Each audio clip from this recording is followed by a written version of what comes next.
Incompetence Pod.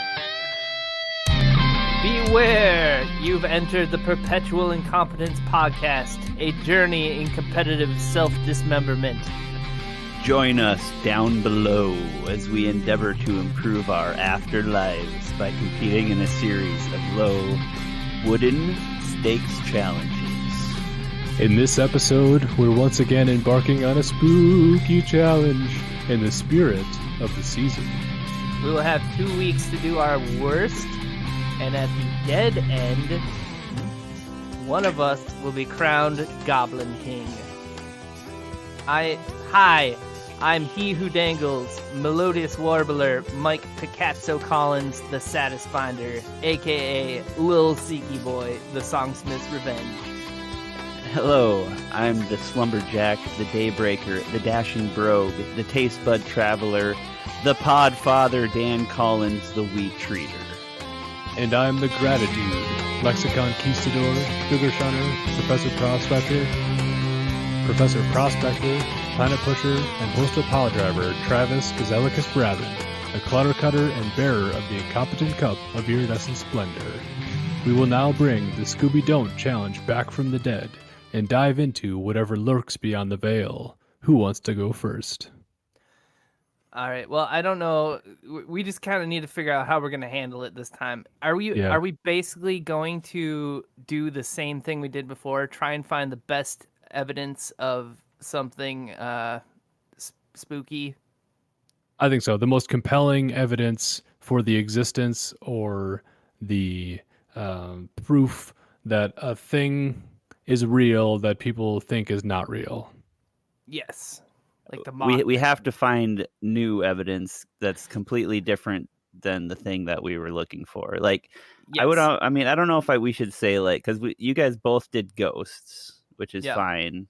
But should we say, I know, Travis, you want to talk about ghosts, but I feel like we can look at other, like, what are they called? Cryptids? Or phenomenon. There's other things. Phenomenon, and I think we should make an attempt to look for things, because we talked about ghosts for like 3 hours last time. So ghosts and aliens are off the menu? Well, I don't think so, unless it's like it's got to be different than what we did last time. Yeah, it can't be the same. Like, evidence has to be new, interesting, a fresh new take. Or I think we should maybe try to, instead, because last time I think we watched listened to podcasts, watched some TV about it, and maybe read a Wikipedia article or two about it. And then I was frustrated with the whole situation and figured out the best way to find ghosts. Yeah, which we still want to enact that thing. So if anybody out there has anybody that staunchly believes that their home is haunted and they're willing to let 3 strangers invade their space with some weird scientific equipment, then let us know, because that would be fun. And we genuinely want to give that a shot, because there's got to be a better way than what all those people on TV are doing. It's true. Bunch of idiots. Idiots. Yeah. So I think that's fair. So it's the same challenge. We got to find the best evidence, and then we'll see who got the best evidence, right? Yeah. I mean, that's it. All right. I think we should find a new honorific, though. Oh yeah, definitely. Let me put forward to you as a twist on the existing honorific. So the first time we did Scooby Don't, that was the honorific last time. Scooby Dooby Don't. What if we do instead of Scooby Don't, we do Scooby Doo, but Doo is spelled D-E-U-X to say that it's number 2. Scooby Deuce. Scooby Deuce is okay. That's pretty good. Yeah, that's I don't mind that. I was also along that same vein. I was thinking maybe Velma. Shaggy was always my favorite. Shaggy was useless. He didn't do anything helpful. Yeah, but he's fun. Yeah. I used to. There's for the freshman year, my freshman year of college, I tried to style my look after Shaggy. How'd that pan out for you, Dan? Yeah, Scooby Deuce, Scooby Ducks. What about my initial idea was that we would do Scooby Don't, comma Scooby Doo with a question mark, as like Scooby 2. I don't know, or just Scooby 2, TOO. Yeah, let's step away from Scooby for a minute here. Maybe like the Dark Wanderer, the What about Van Helping? That's also very good. the I was thinking like I'm kind of still with Scooby Doo, but on the other side, so like Pirate Ghost or the old Miller. yeah, the amusement park lizard. I don't know. I would like, or the most horrifying and the real villain of all of those episodes is like real estate baron, or so it's always the bad guy. Yeah. Or I mean, the most evil creature on Earth is man. Just like the man. the I don't know if that puts out the right energy. The creature from the Black Saloon. I don't know. I like the idea of like riffing off of famous ghost hunters or like paranormal people who like dispatch of evil or dark forces. Pippi Scare Stockings. Nope. Nope. You stop that right now. Who's a famous ghost hunter? Nancy Drew. Nancy Drew. Nancy Drew. The Hardy Boys. Sherlock Holmes. I feel like we had this exact same line of thought a year ago when we did this. Yeah. I think some of these are the exact same ones that we suggested. The good news is we can always come back to Scooby 2. That's true. I do like. Wait. How about Buffy? Buffy the Vampire Slayer. But yeah. Buffy the Vampire Slayer. What's the significance of vampire? Well, it's that they're, actually little babies. Oh, there's gothic babies. Those vampires. Vampire babies. Something about Sherlock Holmes.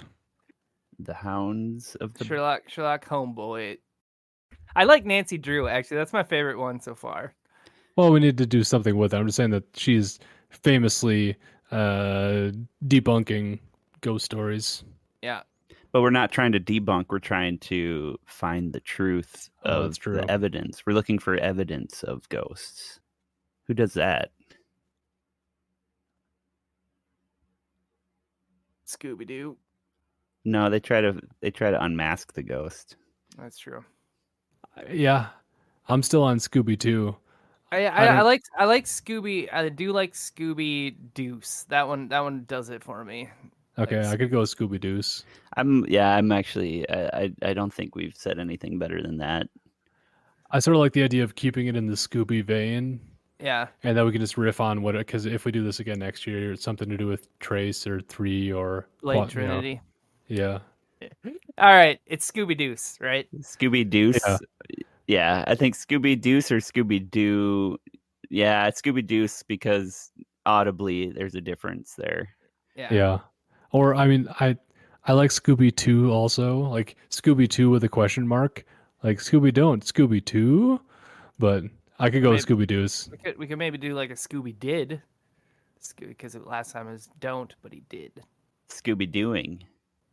Scooby Deuce. Yeah, I'm too enamored with Scooby Deuce. Yeah. Okay. Let's move on with our lives. All right. Yeah, forecast. I guess. Yeah, I was just thinking for a forecast. I don't know. This one's up in the air. Last time we all kind of brought the A game. So who won last time? Mike? I did, baby. Okay, yeah. Yeah, because he came up with a lot PowerPoint presentation. He had a PowerPoint presentation for us. Yeah. That's right. All right. So we said it should be something new, different. Certainly different footage, ideally different phenomenon. Yeah, and I mean, like, so we got ghosts and we got aliens. That's what we talked about last time. We got Sasquatch, we got Chupacabra. We got There's tons of Could things. we include trolls, fairies. weird conspiracy theory kind of things as well? Only if it has something to do with the paranormal. Okay. Yeah, I think it can be conspiracy sort of, but it has to, I think, include something outside of the accepted physics of our world or something like that. Okay. You know what I mean? Yep. Yeah, something that defies our current knowledge of science. All right. Right? Okay, cool. So we have our challenge, we have our honorific, we kind of have a metric. Let's boo this.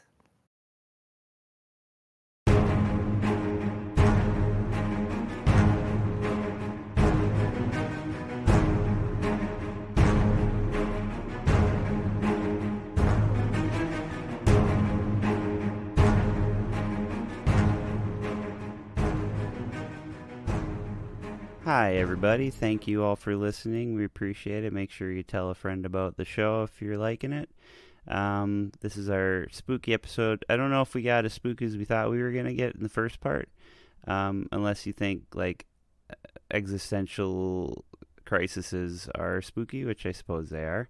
But why don't we just get right on into the spooktacular second half of the episode? All right, I'll see you there.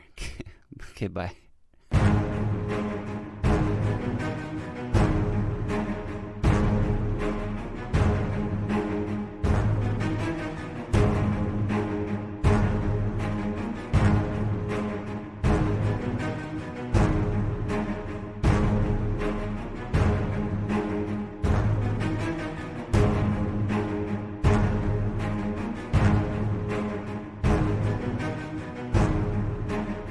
Welcome back to the Perpetual Incompetence podcast. As a reminder, we recorded the first part of the podcast 2 weeks ago, and since then, we've been just staring into the abyss.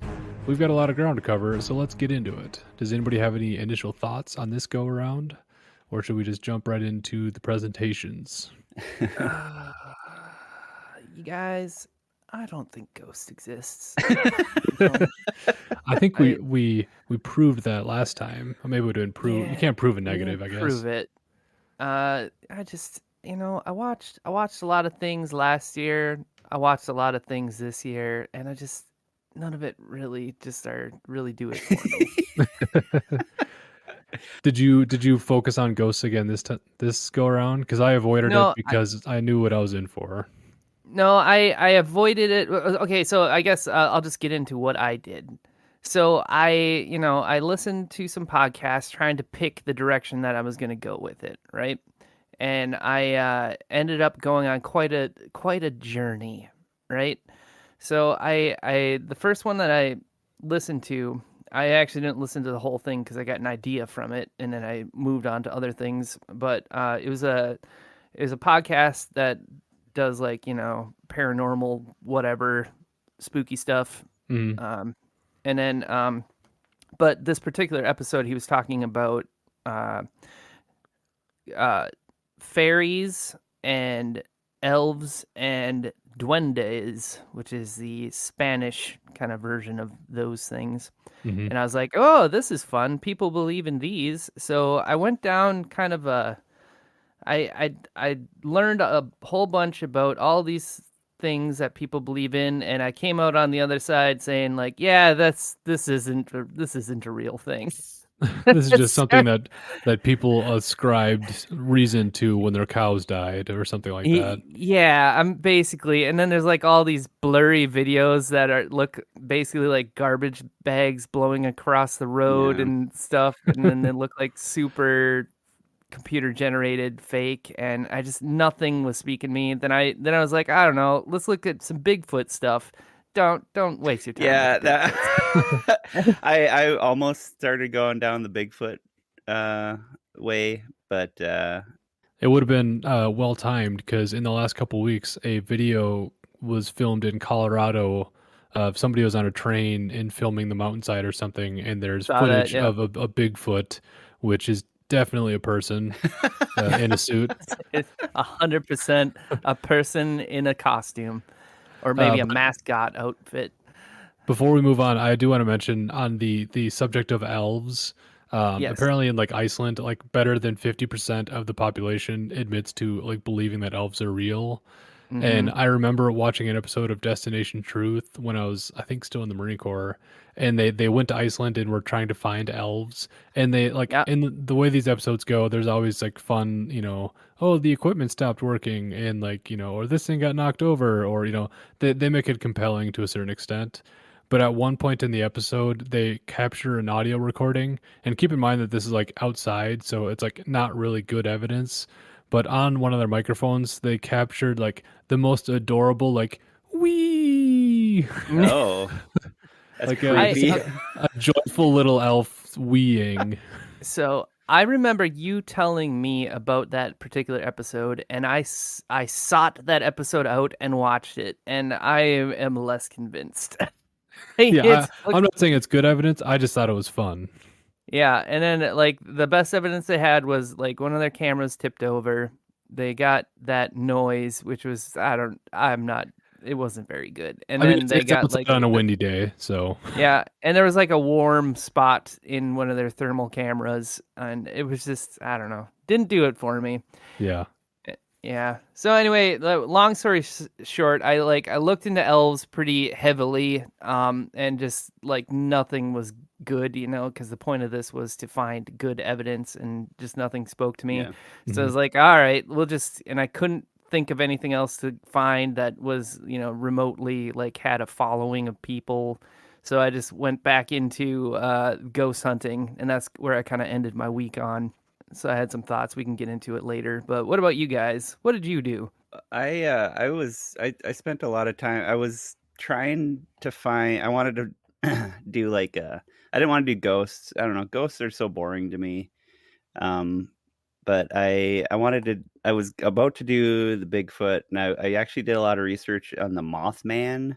Mm-hmm. Oh, okay. Yep, that's fun. But the Mothman, like, it's just like annoying because it's obviously just like a bird or like a crane, like an owl.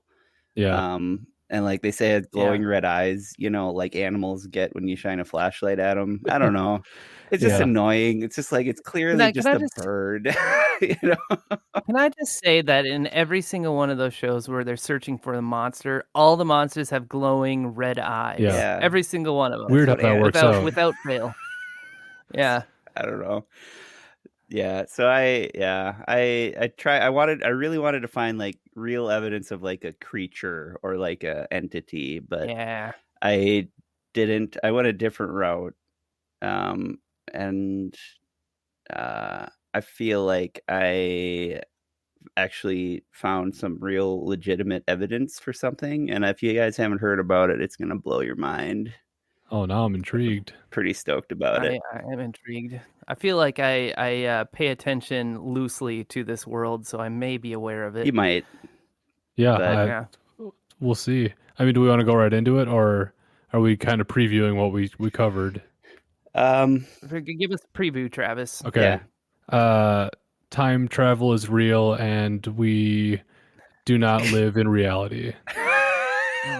Yes. Okay. It's gonna be a good episode.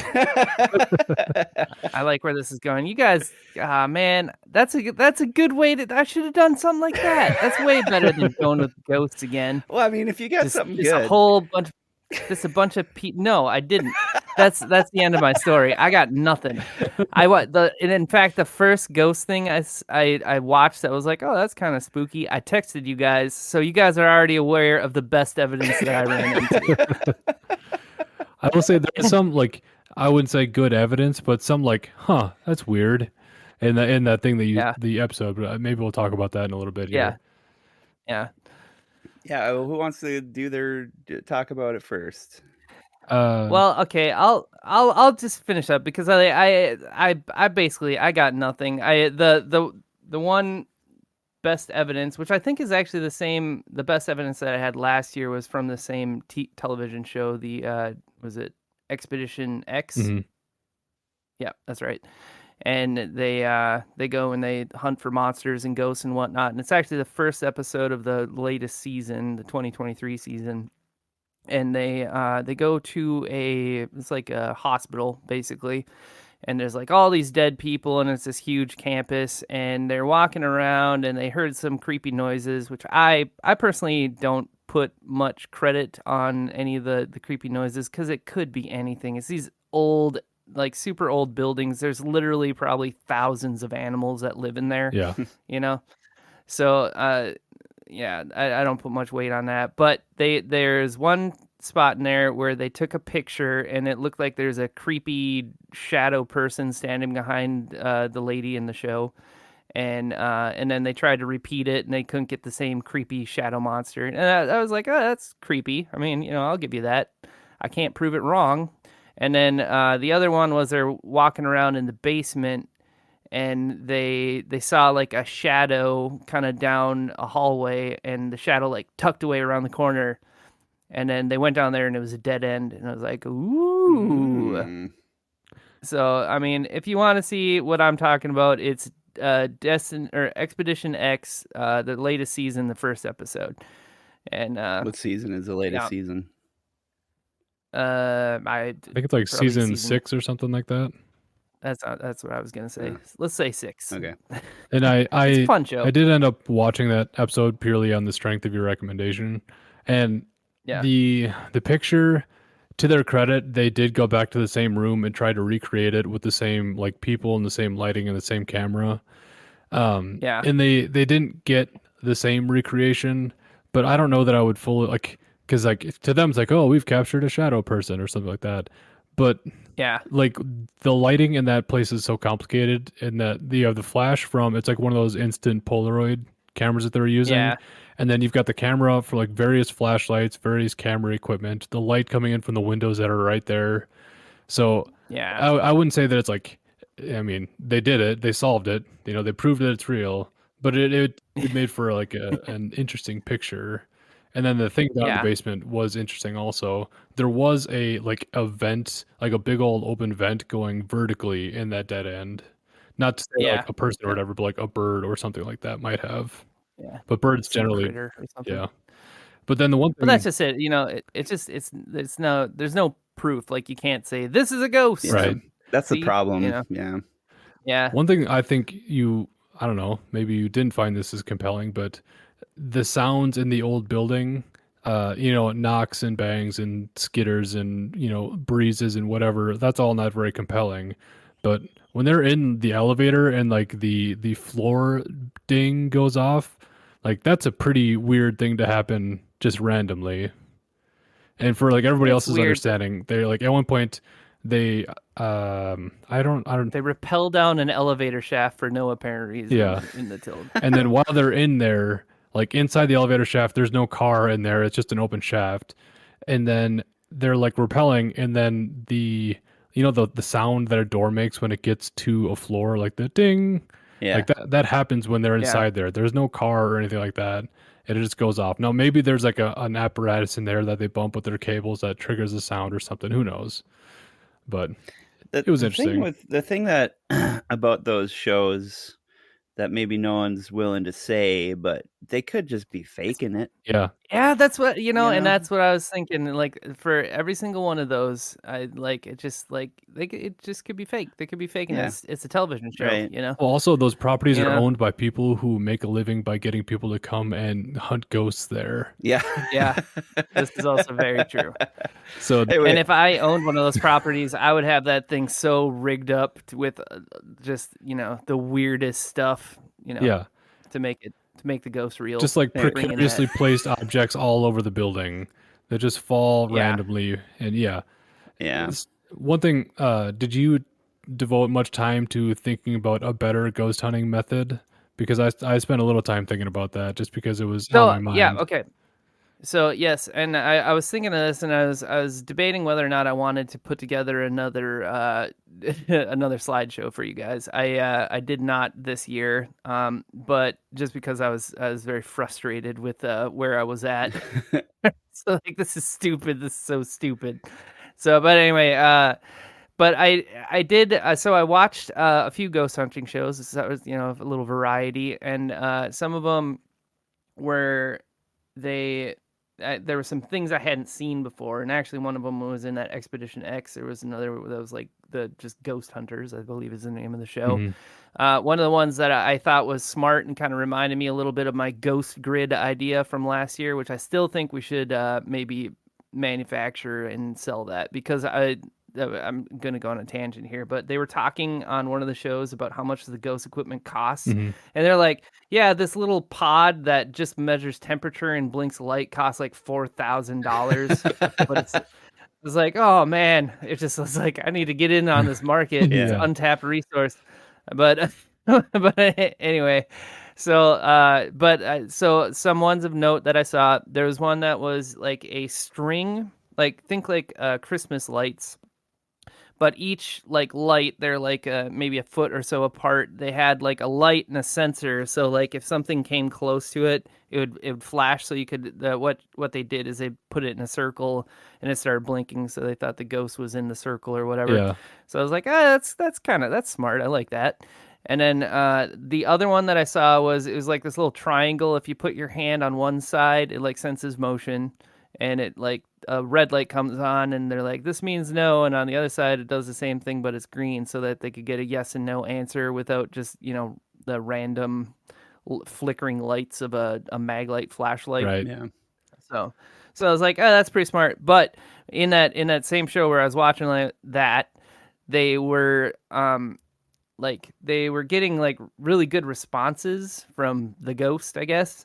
And like, they're like, do you want me here or whatever? And it would be like, no, and they're like, they asked it like 4 questions and like, ooh, this is real scary. Well, I guess we're done here. And then they left. It's like, like if you're actually in a situation where you're collecting data or what appears to be data, you should, hang out for maybe like an hour, talk to the ghost and see if you you start asking them like math questions and stuff to see if they see how accurate it is. Right. Yeah. Yeah. I was wondering, like, especially in places where they're like, somebody died here, like an Italian immigrant died here 400 years ago or something, and we think we're communicating with that person's ghost. Yeah, we're asking them in questions in English, and they're, presumably responding and understanding us. Like, why on earth would that ghost understand, modern English? Or, like the ghost can apparently understand all language and respond in kind. Or it's just the logic of ghosts is foolish, I think. Yeah, it kind of breaks down if you think about it too much. So that's where I landed with that. Just disappointment, and the magic was dead, I guess. That's so sad. On the topic of like a different method, I had put some thought into it, and we like initially were thinking about, could we ghost hunt somewhere or whatever, and I thought about what that would look like if we were to try it.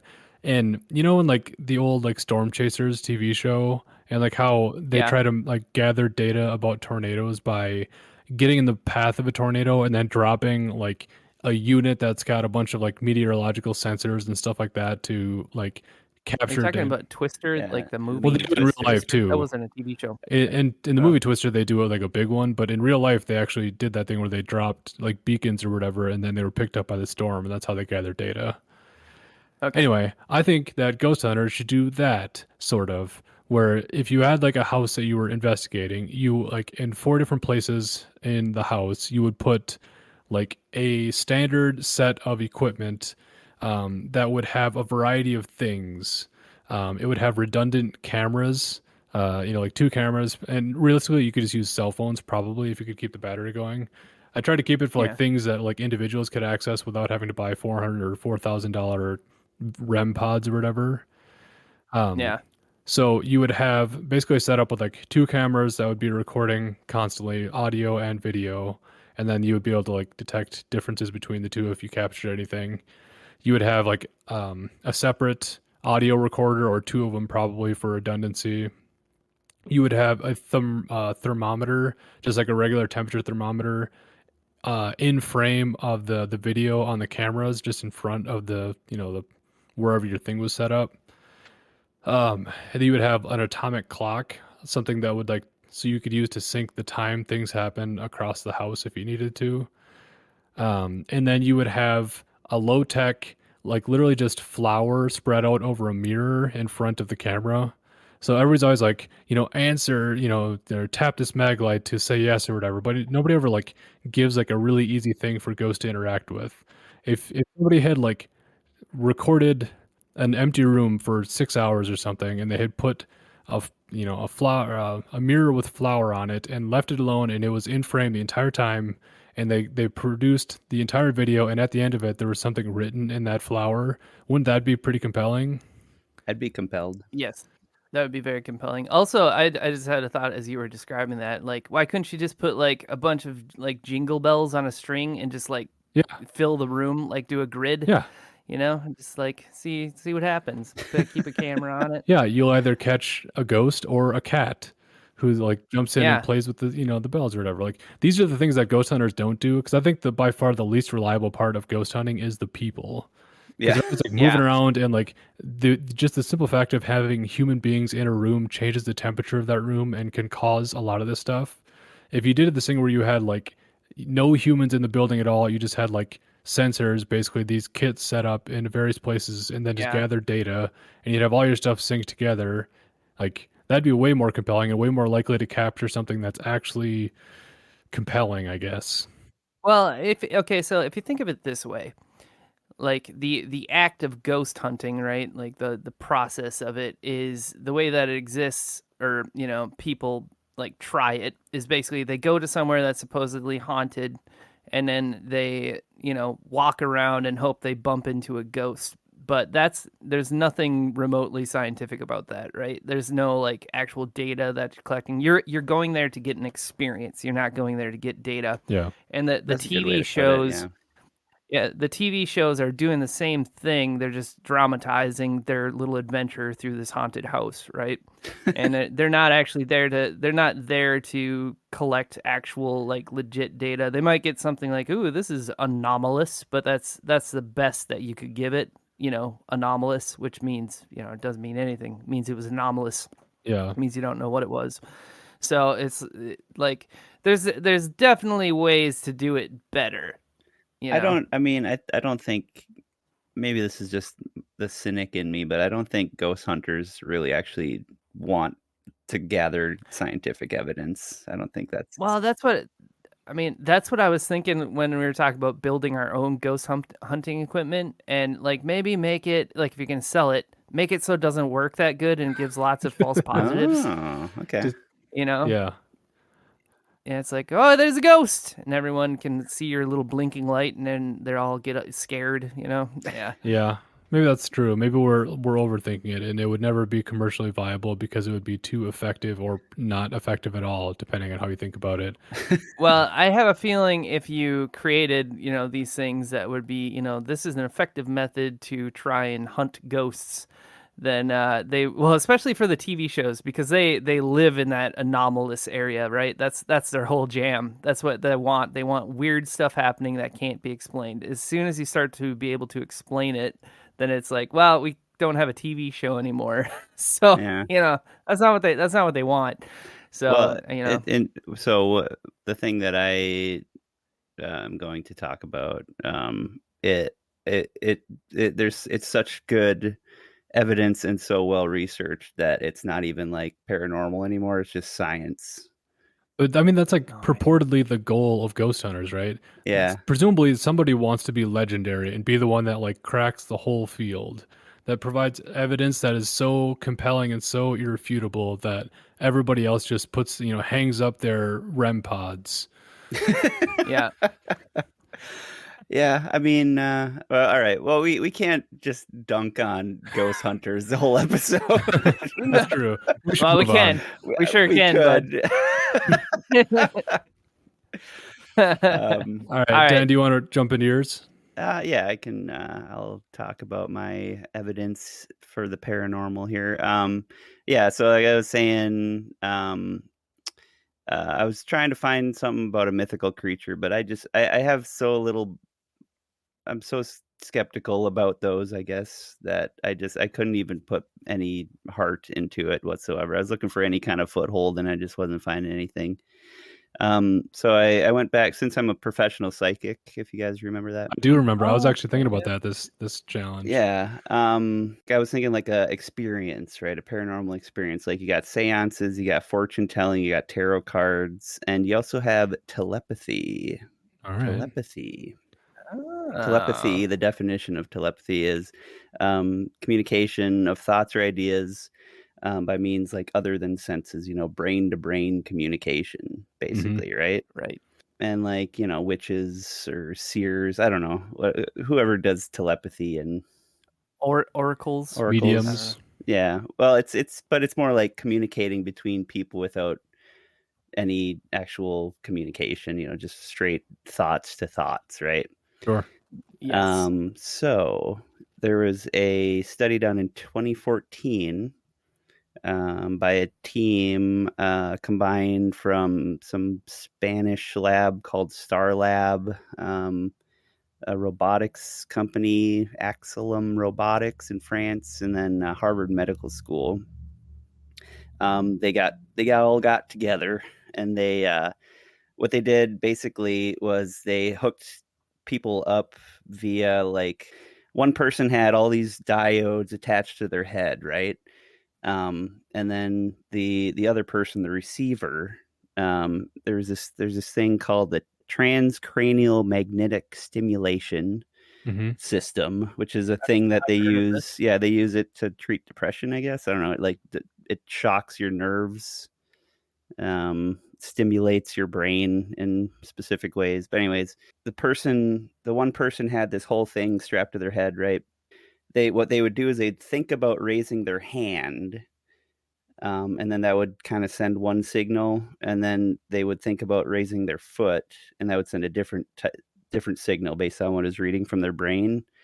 And if you can get two signals, you can translate them into zeros and ones, which makes Mm-hmm. binary or Mm-hmm. Morse code. Yeah. So basically, these people, and by the way, one of them was in India, and the other one was in France, I think. But they managed to communicate a couple words to each other via the system. So, and like so that the person who received the message, if it was the hand, it would give them like it would stimulate their brain in a way that they'd see like a little light flash. Mm. And then if they did the foot, then it was like a blank. So they were able to communicate those two different things, right? And it was like super rudimentary, and it took like over an hour to like communicate one word, I think, and then they came up with like a little Morse code thing for the different letters and everything. They were able to do this, via the internet. So this person was able to communicate these words directly to that person. Neither of them could see each other. They didn't like there was no movement even, and so it was like straight brain to brain communication.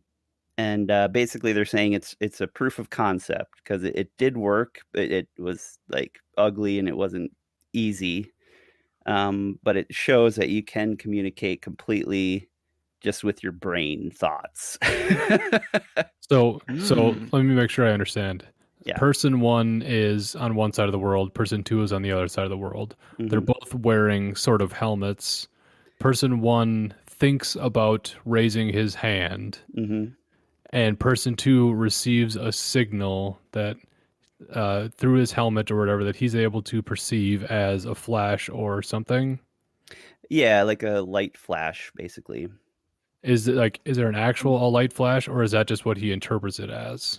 There wasn't an actual light flash. It was like it stimulated his brain so that, like, it stimulated his visual cortex so that he like. Oh, because he's got that like the magneto whatever stimulation Yeah, well, thing. it's actually it looks like a rod with like a I don't know, what would you like a wind up toy. It's got like two little loops on the end. I don't know.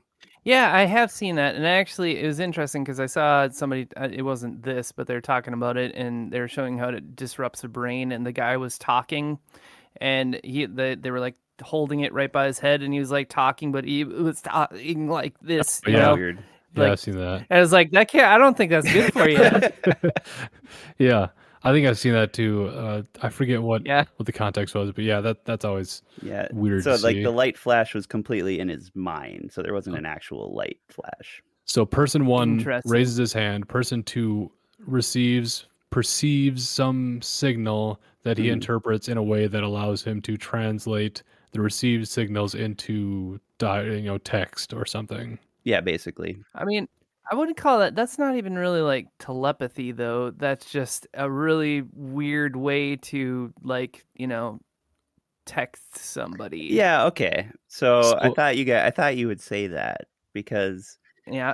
like this is straight up, it's a signal from their brain going to the other brain, and Yeah, but so I mean, here's the it's a same. signal. It's a signal that's been transduced by this helmet that he's wearing. Which it's proven that when you do things, your brain does stuff. Yeah. And then they just isolated that whatever that stuff that the brain was doing, and then shoved it over the internet to this guy, and then fried his brain. Yeah, I would say with the if thing. the internet wasn't involved, I would be more impressed. Yeah, like if they were what's just like thinking about it, and like, all right, I'm raising my hand, and the guy on the other side of the world, without any technology intervening between it, and he was like, he's saying hello to what is the me. technology? Why does that Okay, take away from it at all? here's the same process with a few added steps. Person 1 thinks of a thing and then sends an impulse down to their finger, and they push a digit on their phone, and that phone is No, paired to person two's no, phone. that's somebody physically moving. There's no physical movement. It was all thought. I'm saying They didn't move their hand. They thought about moving their hand. okay, sure, but what we're saying there is that that's more a demonstration of mental control of technology than it is telepathy between human beings. Yes, I agree. That's what I would say. I Because mean, I mean, it's still cool. It's still cool, like, that they can use brain signals to send, you know, uh, viable signals to another person. But so okay, I don't know. I wouldn't call it. It's not telepathy. let's say far down the line, right? Technology is advanced, and two people have implants in their brain, right? And Mhm. they're wirelessly connected, and one person is able to um, think a thought, and then it goes to the other person, and then that thought enters their brain through their little thing. How is that not telepathy? Because it's technology Well, doing I it. would say. That's What's just wrong with Well, I would technology say. doing it? Why is I mean, if technology is you, kind of magic? okay, well, Arthur C. Clarke would agree, but Yeah. the I idea is mean, that, like, a computer is just a bunch of minerals put together and I then gotta. Uh, it's all alchemy. Everything's alchemy. the premise of telepathy is that it's unassisted human brain communication without any other assistance. That's I. I I actually mean, read the definition of telepathy when I started. It's communication of thoughts or ideas by means other than known senses. This is using there's no senses involved in this. It's brain to brain communication. well, it's kind of sense. You're using the senses of the technology to do it. I don't know, Dan. I don't think that's telepathy. I think, if down the line, if the technology gets sufficiently advanced, it would appear to be telepathy, but it wouldn't. I mean, and at that point, you probably could call it telepathy. This, This is no so could this is maybe. a proof of concept. This is a lot of muddled stuff. That's what I'm saying. It's showing that in the future telepathy is possible. I think it's Okay. showing, I like, don't. you know how some people, when they lose a limb, they can hook have the one of those helmets, and then they can control the new robot limb with their brain. Mhm. That is what this is a demonstration of. Well, that's like the goal of the Elon Musk's was it Neuralink? Yeah. Yeah. Yeah, But I'm that's what they're saying trying to that do. why is that just because a bunch of technology involved, why is that not brain to brain communication? It's still telepathy. All right, I would say, I can levitate. I just have to be in a helicopter to do Right. it. Now, if you can do it unassisted without any technology, that's way more, impressive. Okay, what if you like bioengineer a human brain So it's all biological, but it still has the ability to send these signals. Would you then be happy? I think you guys are getting all muddled up with this technology thing. I don't think it. I think it's not quite the goal of the challenge, Dan. I guess that's my It's a difference. that's my It's the argument. difference between you starting a fire with your brain and starting a fire with a lighter. One of them is more impressive than the other. You guys gotta believe harder on this. Well, I believe I'm not discounting. Like, I think that, yeah, like, it does make sense. Like, I get the concept. See, I think it's because it's so feasible and believable. You guys are it's no longer it's observable and it's testable, so it's no longer paranormal, and it's just okay. Yeah, that's just science. Okay, here I'll tell you in the spirit of our ghost discussion about how it would be better and more compelling. If you put two people in different rooms, even within the same building, not that far away, if you put them in two isolation chambers just feet away from each other, and they were able to accomplish the same thing with no technology, that would be remarkable.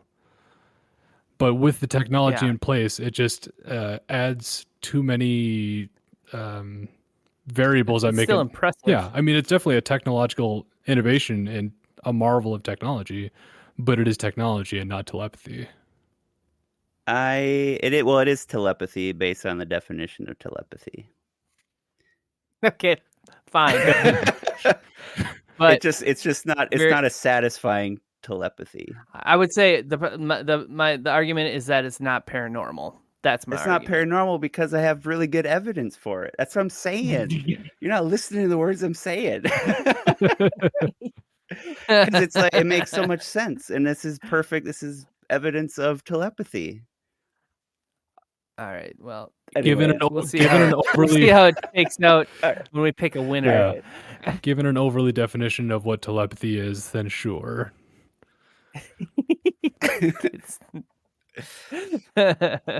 I'll die on this hill. All right, Travis, what do you got? All right, I shouldn't poke too many holes because mine may not be much more reliable, but we'll see. All right, buckle up. I've got a lot to get through here, so. All right. Okay. What do you guys know about simulation theory? A lot. Quite the Matrix. Okay, so you're well versed, but I'm gonna run through the beats anyway. I've watched more than one documentary about it. Okay. Well, so I'm an expert. Good. Then you should be able to easily grasp these points. 100 years ago, we still had cowboys riding on the plains of the West. Today, we have virtual reality games that are nearly indistinguishable from the real world. Where might we be in the next 100 years? The point is that we are actively working towards developing hyper-realistic simulations. But what's to say that we aren't already living in one? Nobody knows exactly how our universe began. What was before the Big Bang? Could God have made multiple realities? There are unanswered questions about the beginning of our universe, and there's still tons of stuff that we don't know. Maybe it was a simulation, and that's why nobody knows. Another thing, and this kind of speaks to what we were just talking about, we don't really know why consciousness is a thing. We don't know why we have consciousness. I'm going to read an excerpt here from the Scientific American on the purpose of consciousness. There is nothing in philosophy or science, no postulates, theories, or laws that would predict the emergence of this experience we call consciousness. Natural laws do not call for its existence, and it certainly does not seem to offer us any evolutionary advantages. There can only be two explanations for its existence. First is that there are evolutionary forces at work that we don't know of or haven't theorized yet that select for the emergence of the experience called consciousness. The second is that the experience is a function we serve, a product that we create, an experience we generate as human beings. Who do we create this product for? How do they receive the output of the generating algorithms that we are? We don't know. But one thing's for sure, we do create it. We know it exists. That's the only thing we can be certain about, and that we don't have a dominant theory to explain why we need it. So here we are generating this product called consciousness that we apparently don't have a use for, that is an experience and hence must serve as an experience. The only logical next step is to surmise that this product serves someone else. So that's an article from the Scientific American stating that there's no evolutionary reason why we have consciousness, and we don't know where it came from or why we have it. As a philosophy major from college, I would say that there's plenty of philosophers who have argued for different reasons for why we do. Well, Dan, we know that philosophy is not a science. So you keep it to yourself. With that being said, science is a philosophy. That's true. Everything is philosophy. All right, fair point. We'll continue moving here. We also don't know what memory is or how memories are stored. And I want to take a brief aside here to talk about how complicated memory is. So if you think about an apple, you can think of the color, the smell, the weight, the feel, the texture, the memories that dealt with an apple. Your brain just responds with that information instantaneously. It returns that data in a way that we don't really even comprehend how it works yet. Now think about how complex that data is. How like the amount of detail in your recollection of it, your memories, the taste of it. We're as human beings, we're really good at storing and cataloging numbers and text, but our brain stores and recollects like an endless stream of extremely complicated information every moment we're alive. So think about how much data there is and how hard that is to parse. Think about how many like memories you can recall at a moment's notice. Travis, I have to say, this is so far up my alley. This literally, I was just this is literally what I'm waiting for you to get. I wrote my like final paper in college about kind of this exact thing. I'm excited for you to finish talking so that we can get into this one. All right. Well, feel free to interject if we want to discuss points because I got a little ways to go yet. Okay. And then continuing on the topic of memory, evidence also suggests that memories are transferred from short-term memory to more long-term memory while we're asleep, which seems an awful lot like a computer freeing up random access memory and storing it like the more permanent memory. A lot of this is going to get into like the parallels to like technical processing, so that's kind of a taste there. The memory and consciousness stuff isn't necessarily a direct argument for the existence of the simulation theory, but it kind of speaks to a level of technological complexity that is essentially incomprehensible to us at the moment. For all the things we found explanations for, memory and consciousness and the origins of the universe are things that are still essentially mysteries. Yes. All right. So some people believe that the idea of a multiverse is simply multiple simulations running on like the same server. So occasionally there's like overlapping utilization of memory, and that's why people get things like the Mandela effect. Are you guys familiar with the Mandela effect? Yeah. Yes. Okay, so a brief note for people that might not be familiar. The Mandela effect refers to Nelson Mandela and the perception that a lot of people have that he died in prison in the 80s or whatever. Like a lot of people believe that he died and there was a big public funeral, but in reality he didn't die in prison. He was released and then lived for many years after getting out of jail. Another one is the Berenstain Bears one, where some people remember that the Berenstain Bears, as they're grown up, were actually the Berenstein Bears, like IEN. And then if you look at a Berenstain Bears, it's AIN at the end, Berenstain. Yeah. So I will admit that I remember it as Berenstein Bears, not Berenstain, but that's just not the way it is. It's not the way it is. Other examples are people think that the Monopoly guy, the guy in the Monopoly box, has a monocle and he doesn't. People think that the queen from Snow White says mirror, mirror on the wall when really she says magic mirror on the wall. People think that Jiffy peanut butter is a thing that exists and it doesn't. There is no Jiffy peanut butter. There's Jif. There's Jif and there's Skippy, but there is no Jiffy. I feel like that's probably just a mistake that people make. Well, spoilers, I think most of that is what these are. Yeah. But maybe it's a parallel dimension or something like that. Sure. Other things that people rope in there are the phenomenons of like deja vu and prophetic dreams. Some people say that's just your brain remembering different simulations. Not evidence. Those are just things that people say. So let's get into some actual evidence. Scientists have found that if they dig deep enough into quarks, they find structures that resemble computer code. That's just a thing you can look up. There's well-known scientists that have said like once they dig deep enough, they see behaviors that resemble like self-maintaining code and algorithms. Spooky. Another one is if you look at like DNA, it's basically a code for biologic organisms. Thank you for bringing up DNA. Like, You lead right into my next point. you're welcome. There are a lot of examples where math is fundamental in nature. The Fibonacci sequence, which correlates to the golden ratio, is present in a lot of, I mean, like we see it as very pleasing to the eye. It's present in a lot of art, but the numbers in the Fibonacci sequence are very common in like the number of petals that are on flowers, and how many branches will grow on a tree is actually an expression of the golden ratio. In the ratios of the human body, so like the ratio of like our hands to like our height and like that sort of stuff is also an expression of the golden ratio, as is the size of DNA strands. Also, like all music is math. So, Yeah. if you look closely, there's just math and code everywhere in our existence.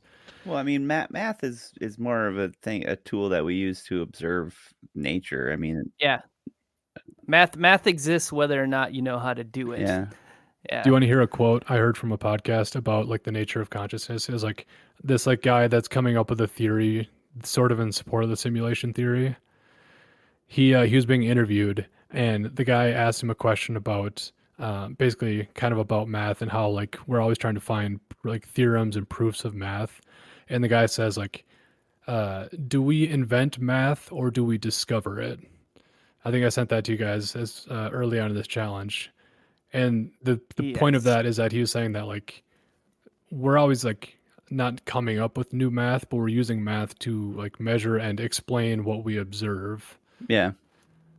Yeah. So that wouldn't be possible if there wasn't like a mathematical basis of our universe. And that leads to another tenet of this simulation theory is that if you were trying to build a simulation, you would need to have constants in place in order to kind of like base your structure off of. And there's speculation that the speed of light is one of the primary constants of our universe, and that it is like it's fundamental and it's always the same. And also, it's pretty convenient that like if the speed of light, like you can't go faster than the speed of light, so it's like a something that you can't overcome. We can't look out past where the speed of light can see, basically. But anyway, all that is to say, if you were to try to make a simulation like this, you would need a pretty powerful engine or a lot of computing power. And apparently the human brain can perform 100 trillion calculations per second, which is pretty cool. I'm sure that most of that seems like a lot. Well, I heard like some people explained it in that like if you think about how much your brain is doing at every waking moment, just in like the keeping yourself alive, but then like all of the visual stimulus that you have to take in and like warmth and like all the stuff that goes on to keeping you alive, like your brain is doing a ton at any given moment. Yeah, actually, I saw this. It was one of those documentaries. I think it was about kind of like idiot savants. People that like they have a mental disability and then they're able to do amazing things. But there's this one particular interesting one, which the guy was actually he was just kind of a normal guy, and then he got mugged and beat up and his brain smashed in. And then all of a sudden he was able to do like super complex calculations, and he was able to see like patterns and, stuff in just everyday life that, kind of, defines how movement of like water down a drain. And he's like, it just all made perfect sense to him. Mm-hmm. And what's interesting, what they're saying is like part of his brain was very damaged. So like it's kind of like that top layer of stuff that was kind of like your everyday experience was kind of knocked away, and now you see the stuff that's kind of running the show underneath that. Mm-hmm. Because it's interesting, like we perform like certain types of calculus and stuff all the time just based on like moving your eye to track something. So like you can do the calculation in your mind to like, I need to go look right over here so that I can see the thing that's moving this direction at this speed. Catching a football requires complex trigonometry.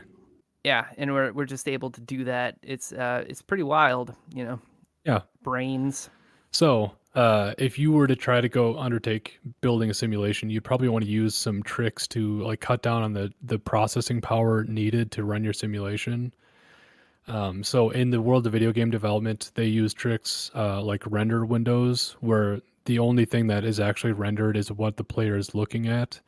So everything behind the player and around him is just like not there when the player is not looking at it, so that the computer doesn't have to display it.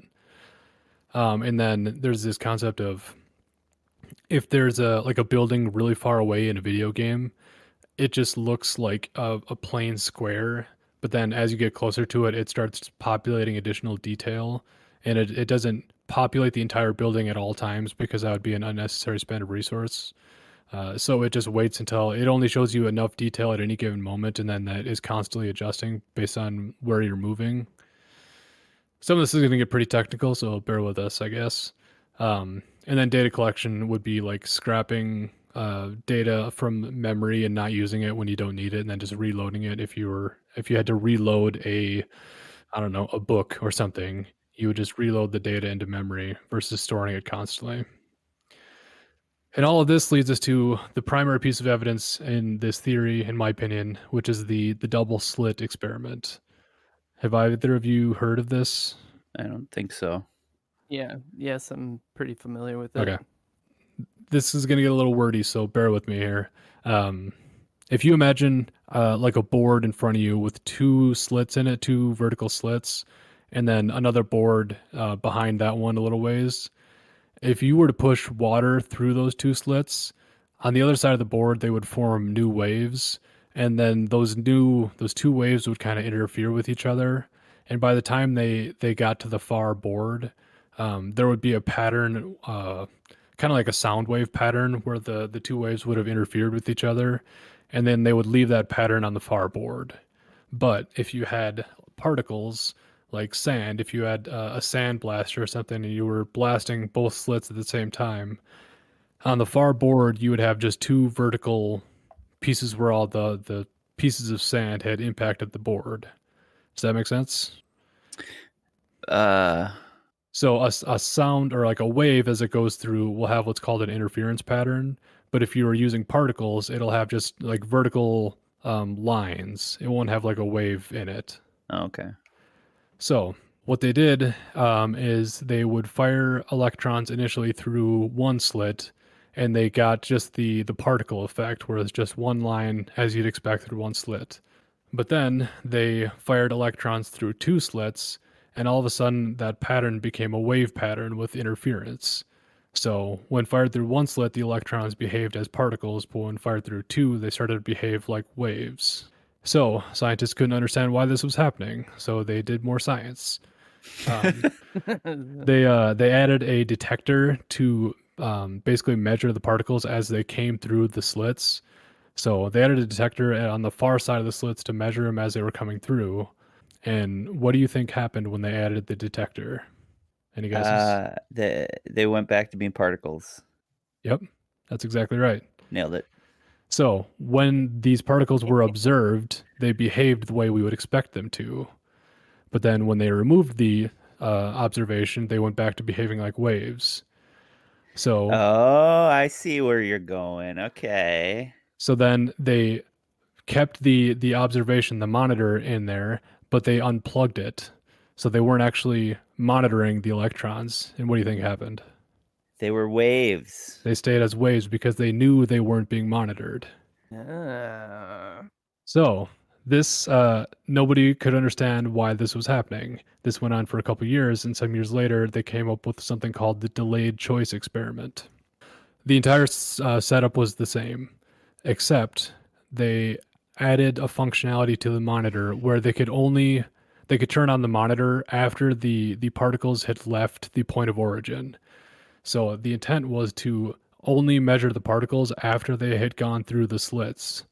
So basically turn on the measurement after the things have already left the can and then see what happens. So what they observed was that the particles behaved like waves, but once the decision was made to monitor them, they retroactively behaved like particles. So this leads into a concept called retroactive causality. Wait, what? Yeah. So the how's they time traveled. Oh, okay. Okay. Using essentially like quantum entanglement, these particles time travel based on whether or not they end up being observed or not. So Oh, that's crazy. Yeah. When they decided to do this thing, they would just wait until the things had passed through the particles, turn on the thing, and then those particles, which were waves otherwise, would go back and have essentially reverted to their original state and started as particles instead of waves. I feel like I've heard like people talk about this in like TV shows and stuff. Yeah. But I've never had it explained to me. You're very good at explaining this, Travis. Good job. I've done. You can actually play around with this yourself with a flashlight and a piece of cardboard. Yep. Do the double slit experiment. Really? And here's the thing too is that what they were doing a measurement over like a very small distance, but you can literally do this with light from the sun traveling, many millions of miles or whatever. And the idea is that even if you do it with the light from the sun, if you do this thing and you get these things to behave like particles, that light would have gone and like reversed itself all the way back to when that light left the sun. So I'm not a physicist, but I feel like there's kind of a misunderstanding with the how like electrons work, because they're supposed to be both like particle and wave. Was it the uncertainty principle? Something like that, where you can only measure like never mind. I'm not going to go into that. I don't think we're qualified to have this conversation. Well, I did spend 5 years at college going through like way too many physics classes, but I learned this at one point, but I don't remember it. Fortunately, there are people who are smarter than us, and I'm going to link an article in the episode. This is true. This article about quantum entanglement and about the theoretical application of this, it's called quantum entanglement, was published by the University of Cambridge this week. And the article is titled, Scientists Successfully Simulate Backward Time Travel with a 25% Chance of Actually Changing the Past. What I would like to see is somehow use this to actually, like, is there a way to make it affect something if it was a certain way and then observe it and then have it change? You know what I mean? Yeah. I think that's basically what they were doing. But I mean, like, something like I don't know. They're able to do it at a microscopic level, essentially, at this point. But, whether or not that'll actually be doable at a macro perspective, who knows? But the point of all that is to say that, like, the fundamental building blocks of our reality don't always hold up when you look really, really closely at them. And there's sort of behavior, like it behaving the way it thinks we want it to behave. Like it's only following its own rules when it's being observed. Is the point there? Yeah, I quite like the simulation theory. I wouldn't say I'm whole hog, although to me it does kind of seem like people trying to use science to basically explain why they're a deist almost. Yeah, So that gets into kind of my wrap up on this one. So I won't cut you off, but we'll get around to that here. Just give me a minute. That's about it. So one nice thing about the simulation theory is that it covers everything. If we're in a simulation, some people believe that aliens are just the creators of the simulation, or that they are error handling, or that they're a part of the algorithm that monitors performance of the simulation. Like, you can just plug and play whatever you want, because if it's a simulation, there's no holds barred. People say that ghosts are just random glitches, or that data that didn't get recycled properly. And also, it's not actually possible to prove that we're not living in a simulation, because whatever proof you try to use could be simulated. That's so frustrating. That's like scientists are finding a religion, Mm-hmm. Yeah, well, that's what I'm saying. But it's basically it's like the what is it, the god of the gaps, or whatever. So it's like anything we can't explain. Oh yeah, it's because we're in a simulation. It's like you're just doing the same thing religious people do. Yeah, you know what I mean? Well, and that's to say, it's not only that, but you're also saying like there's a creator and there's like an intelligent design. It's like All right, pal. Yeah. And I was just gonna say it's kind of comforting to think, like, oh, there's somebody in charge, and like the reason that I'm having like I have trouble understanding something is because I'm just not programmed very well. I don't Yeah. know. There's something. Yeah. I'm happy that this is where you guys are heading, like ended up, because I'm gonna read verbatim what my notes say. The smartest, most mathematical people on the planet basically work their way back around to believing in a higher power. Yeah. Simulation theory holds that there's a power at work in our existence that cannot be explained, but it created and controls our world. Basically, mathematical religion. Some scientists and Yeah. mathematicians are currently spending several hours a day in monastic meditation in order to try to tap into what they call the interface. Bas- Basically, imitating Buddhist monks interested in theory, or no, and then I mentioned interesting that theoretical physicists are essentially trying to get back to reincarnation.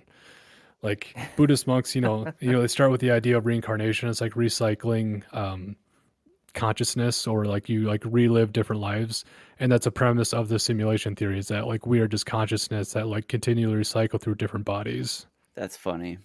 But I don't think it's necessarily quite mainstream people believing in simulation theory. There's a lot of people that do, but there's a lot of people that I believe think in Elon Musk lots of is all aboard on that one. Yeah. Yeah. I He would mean, be. you can take whatever that means. Well, okay, so Travis, so are you pushing for the simulation theory, or are you pushing for the time travel? I'm saying that the double slit experiment is the evidence that indicates that simulation theory is plausible. Okay. I'm not convinced of that proof. Are you more convinced than Seeing the helmet cell phone of telepathy?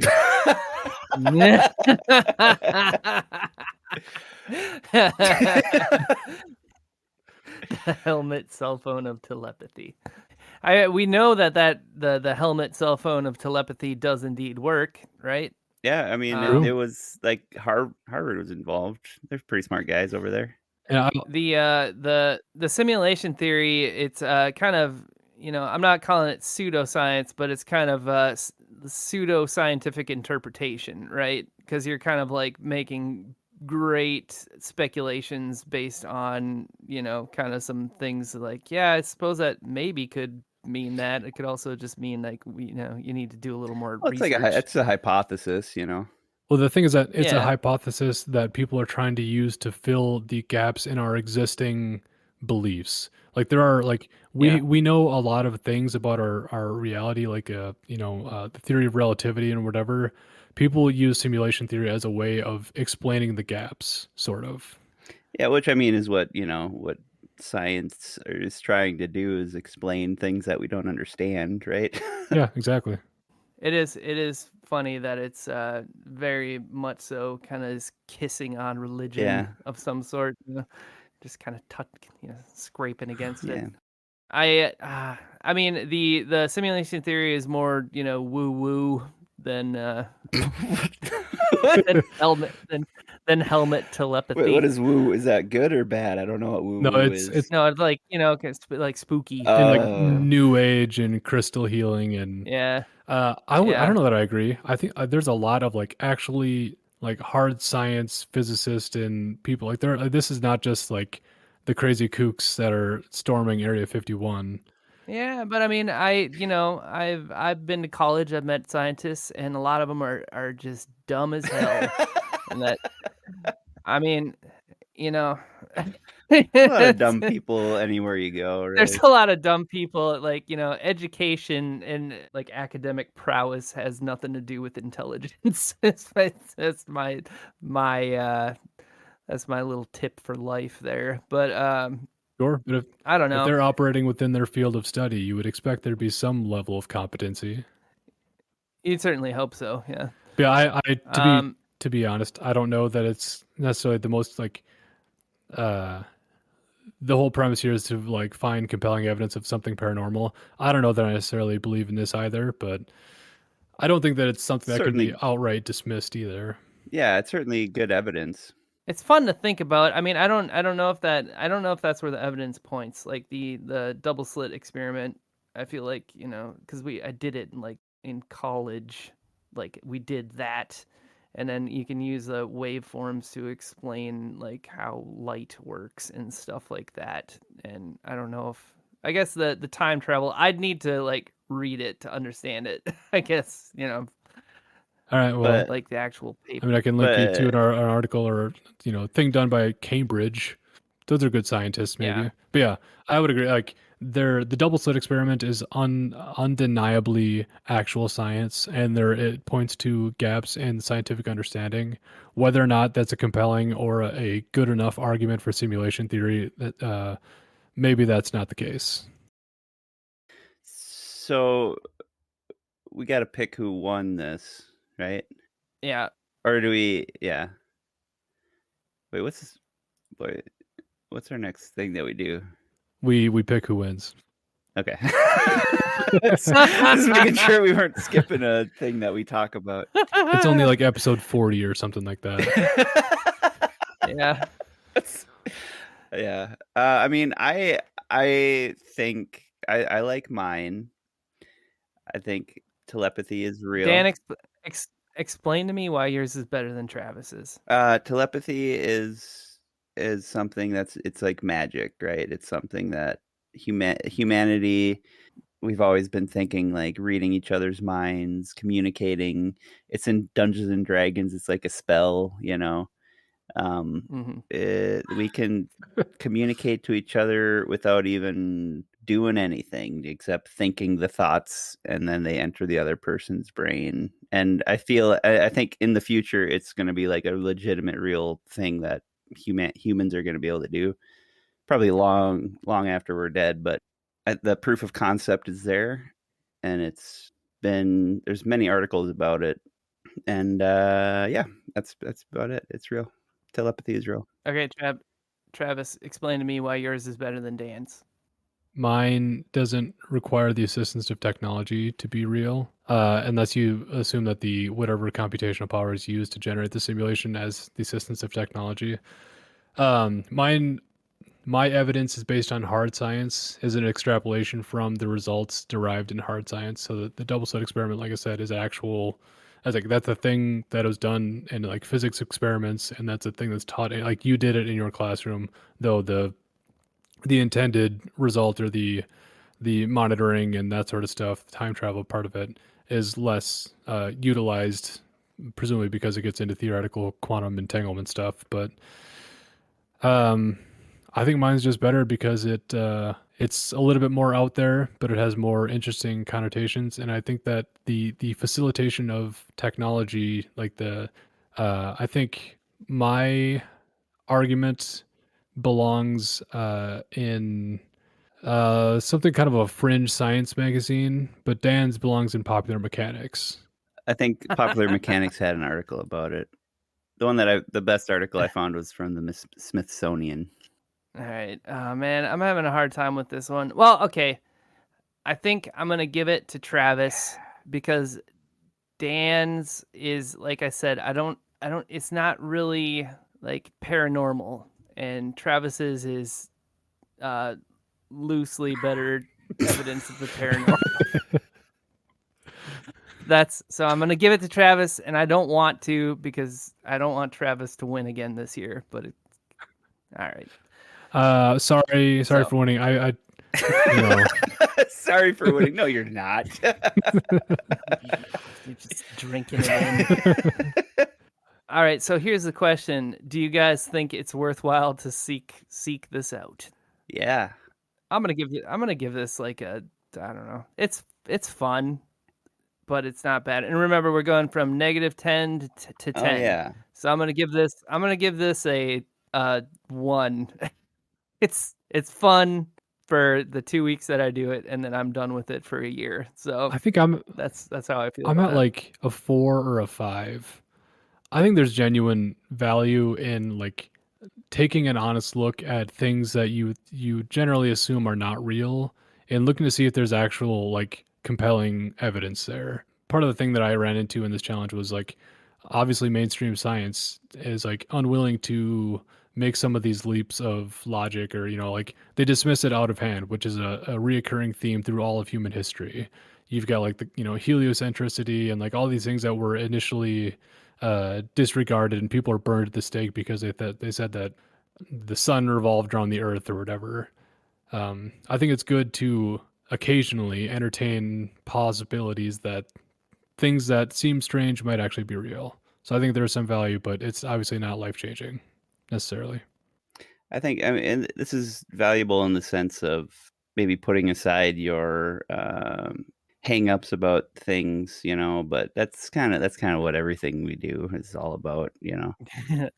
That's true. Like I don't know. I think it's worthwhile, but you could probably not do it in your whole life and probably be fine. So I'll give it I'm gonna go 1. I'll go with you, Mike. I'll say 1. Now presenting Scooby Deuce, Travis Braband. Thanks, Dan. Thanks, Mike. This has been a fun challenge, as always. I don't know if we'll do this again next year. We've kind of maybe run dry on this particular challenge, but it was fun to do, and thank you all for listening. This is undoubtedly going to be a longer episode, so thank you for reaching this point in the episode, and I won't punish you any longer. So thank you for listening, and I hope you have a good day. Goodbye. You did great.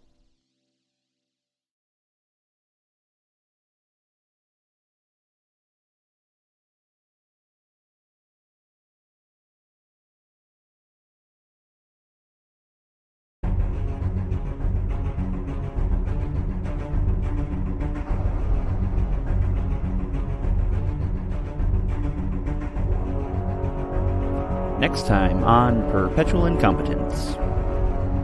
Squats.